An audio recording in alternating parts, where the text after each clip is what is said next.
Hello and welcome to the third video for topic 2 for week 7. This is actually going to be a very short one. We've just got the one question to look at following the topic 2 content. So we'll jump over to the lecture slides and just have a look at this question. An object on a spring is oscillating with a period of 0.8 seconds and an amplitude of 10 centimeters. At t equals 0 seconds, the object is 5 centimeters to the left of its equilibrium position and is moving left. What are its position and direction at t equals 2.0 seconds? So that's the question.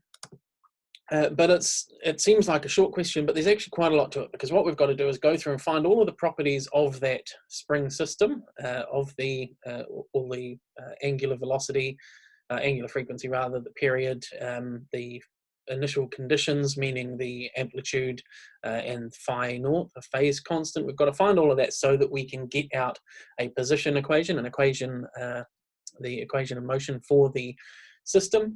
We've then got to actually get the velocity equation, because we need to know the direction that the object is traveling at the requested time.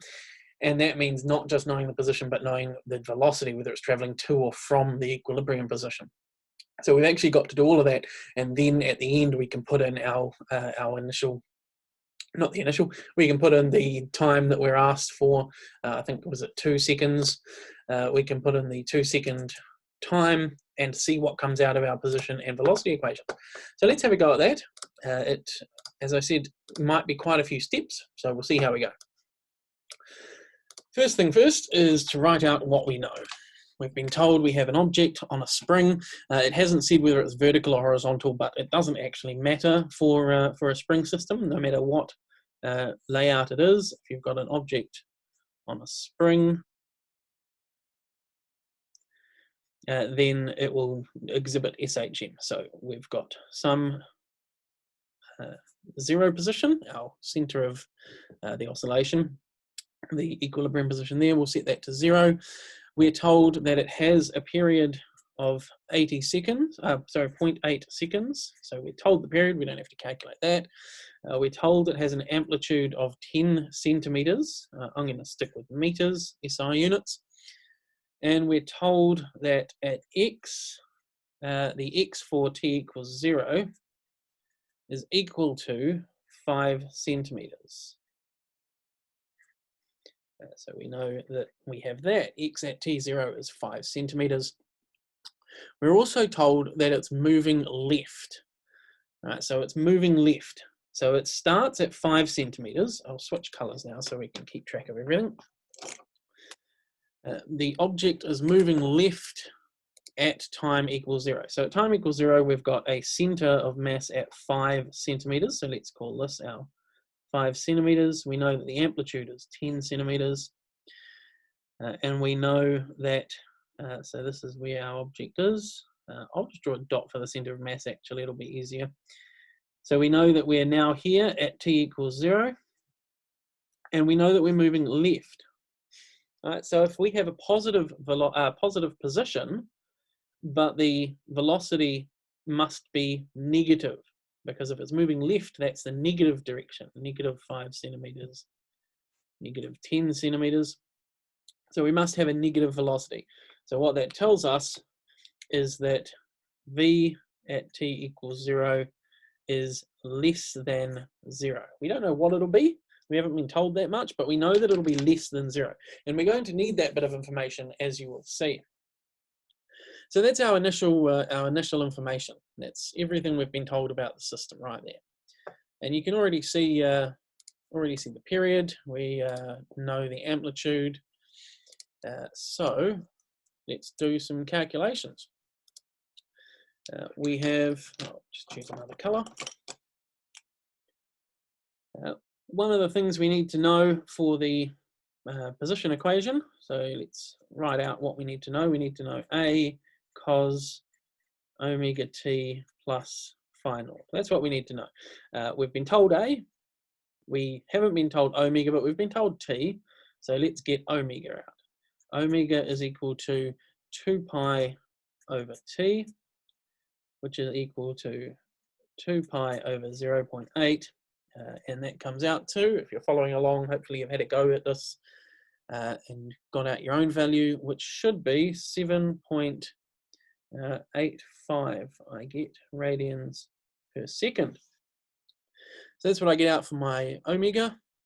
Now that means that we can rewrite our position equation with that in it.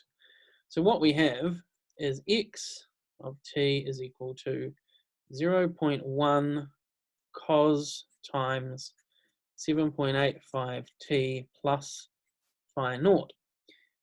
Now we still don't know phi naught, but we do know that when t is equal to 0, this one up here, when t is equal to 0, we have a position of 5 centimeters, positive 0.05. So what we can do is actually put that information into our equation.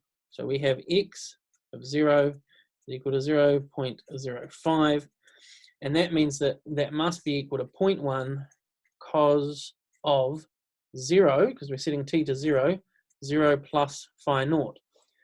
Right, so that tells us that the cosine of phi naught is equal to 0.05 divided by 0.1. Now the important thing here, and the main mistake that people make when they're dealing with this kind of question, is that they just plug that into their calculator and they get out a value. And if you plug that into your calculator, it will tell you, so when I say plug that in, obviously we've got phi naught is equal to inverse cosine of 0.05 over 0.1. So if we plug that in to our calculator, it will tell us hold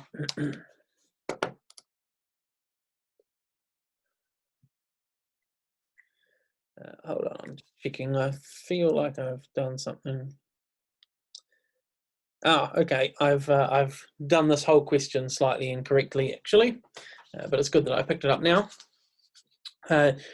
The question actually says that we start here at t equals 0. There, moving left, 5 centimeters to the left of our equilibrium position and moving left. So hopefully you've all picked that up when you did the question. That'll teach me to rush into these things. So we've actually got negative 0.05 there. And all that changes is down here at this last step, we get negatives on all these 0.05s. All right, so hopefully that makes sense. Sorry about that.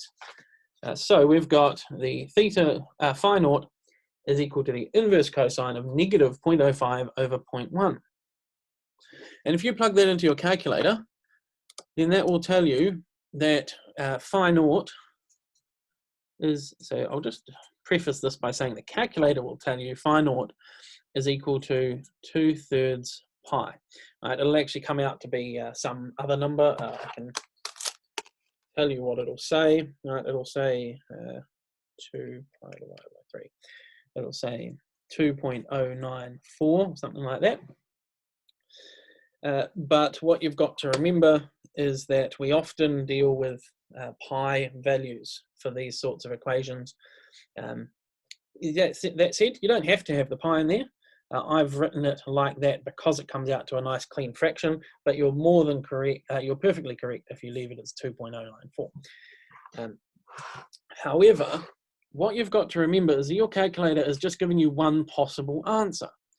And if we all remember how a cosine curve goes, a cosine curve, if here's our cos of phi, and here's phi. Let's see, we've got, it's going to be at positive 1 to start with, and then 2 pi, negative 2 pi. Right. So the graph will look something like this.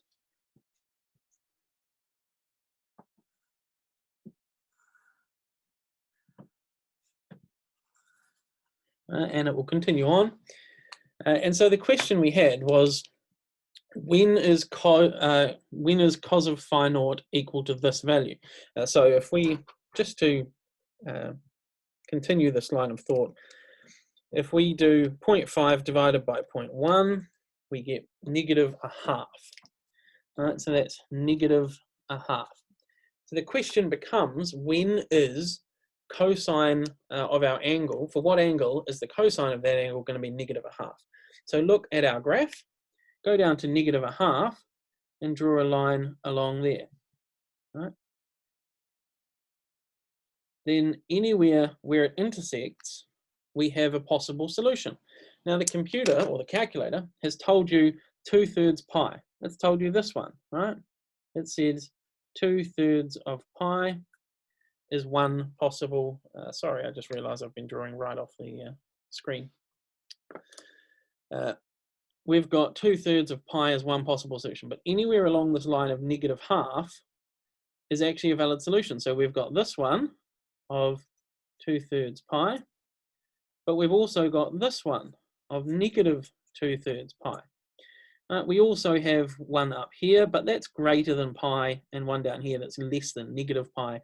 And we said that we always want phi naught to be in between negative pi and pi. So that's just because you could potentially choose any of all the infinite numbers of possible values for phi naught, but we want to choose one that's just between negative pi and pi. So these are our two options. We've got negative 2/3 pi or positive 2/3 pi, and they are different, right? They both give us the same initial position, but what that'll mean is that we actually have two different graphs coming out of it. We've got, here's our x, here's our time. It says we're starting at negative a half, that's great, right? Negative half of the amplitude, that is. So we're starting halfway towards our negative a, but there are two possibilities in which that is the case.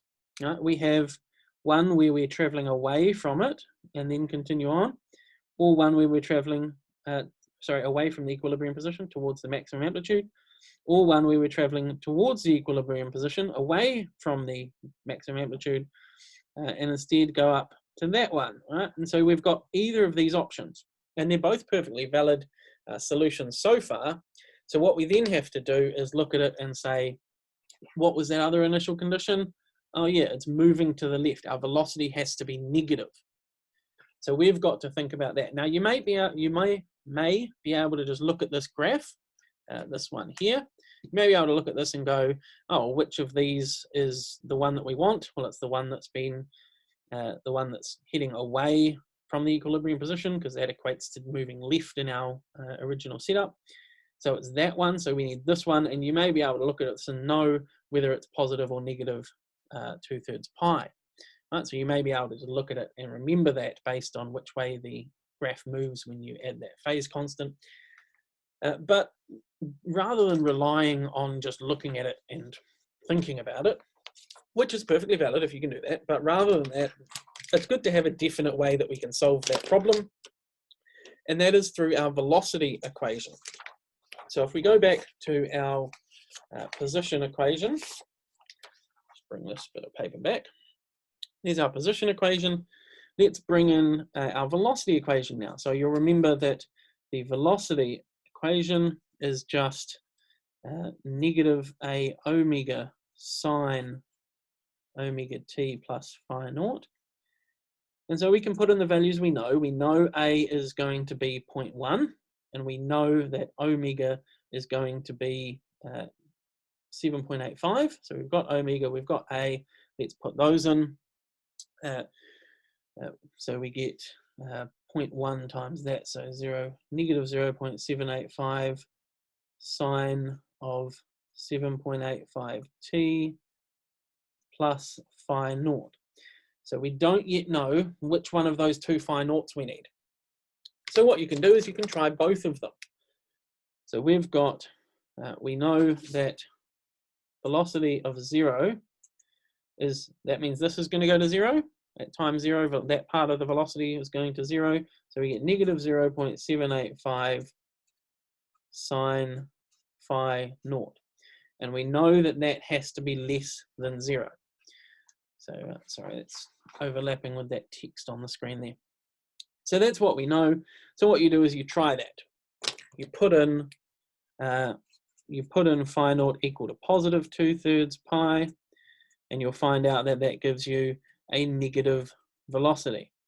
And if you did it for negative 2/3 pi, you'd find out that that gives you a positive velocity. And of course, we said that we need the negative one, so therefore phi naught has to be positive 2/3 pi. Right, so that actually took a fair bit of thought, fair bit of working, but now we do finally know our phase constant, and that is phi naught is equal to 2/3 pi, positive 2/3 pi. But the important thing there is that you realize that for any cosine equation like that, where you're trying to find what angle gives you the cosine for your initial condition, that cosine and sine graphs all have multiple values, infinite of them, that can be that result. In this case, we saw that it was either plus or minus 2/3 pi. And it happened to come out as 2/3 pi. That means that if you had just used the value your calculator gave you, that it would come out correct. And so you might think, oh, so it's fine, I can just do that anyway. But it won't always be the case. It's perfectly possible that this equation, this problem, if it had been exactly the same, but had said that it was 5 centimeters to the left and traveling to the right, then we would need the negative 2/3 pi, and then your calculator would be giving you the wrong answer. So it's very important to take a moment and just double check all of those phi naught values, all of those phase constants, and make sure that you're not just taking the first value your calculator gives you, that you actually go through and check all of the possibilities and find out which is the correct one. All right, so back to our document camera. We've got our phase constant now, so we've got everything we need for the actual position equation. So our position equation is now x of t is equal to 0.1 cos 7.85 t plus 2/3 pi. And again, you might have kept that, rather than writing 2/3 pi, you might have just kept it as whatever the numerical value was, 0.2 point something, was it? I can't recall now. 2.094, there it is. So you may have kept it as 2.094 rather than 2/3 pi. Either is correct. So that is the equation of motion for our object, our mass on a spring. And we may as well just write in this again, 0.785 cosine 7.85 t plus 2/3 pi. So again, I've done that all wrong. I'll just steer you completely wrong. Negative and sine. I was too worried about getting the coefficient correct. So negative 0.785 sine of that bracket. So there are our position and velocity equations. And now we can solve the last part of the question, which was to figure out what's happening at t equals 2 seconds. All right, so that was the last part of the question. What happens there? And now that we've got the equations, that's a very simple matter. Right? All we do is shove those time values in, or that time value in. So we get that x of 2.0 is going to be 0.1 times the cosine of 7.85 times 2 plus 2/3 pi. And that's just using a calculator. And I hope you can all have a go at that. And it should come out to around about 0.5 meters. So now it's positive 0.5. So it's t equals 2 seconds. The mass will now be at positive 5 centimeters. So there should be another 0 there. Not doing very well here. Positive 5 centimeters there. Right? But of course, the question also wants to know what's happening with the direction. Are we traveling to the left or to the right at this point in time?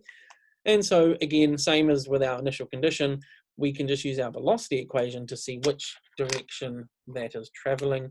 So we go and find out the velocity of 2.0. And so putting in that into our velocity equation, into this one up here, putting in t as 2, you hopefully get out positive 0.68 meters per second. A positive velocity means that we are moving to the right. So it's this one, right? So we are at 5 centimeters to the right, moving to the right. So we're moving away from it. So that is the problem that I wanted to go over for lecture 2 for week 7. Just the one, as I said, because it involves quite a lot of steps, and it actually covers all of the stuff we've talked about. It doesn't talk about the energy or acceleration, but it talks about all of those properties of simple harmonic motion. And the thing that trips up most people is that phase constant, determining that phase constant based on the initial conditions. Hopefully you followed that along. Do work through it again if you didn't quite get it right, or if you weren't sure about something, just do follow through that. Feel free to ask any questions and follow up with that one on the workshop as well. But you do need to be comfortable with that level of question.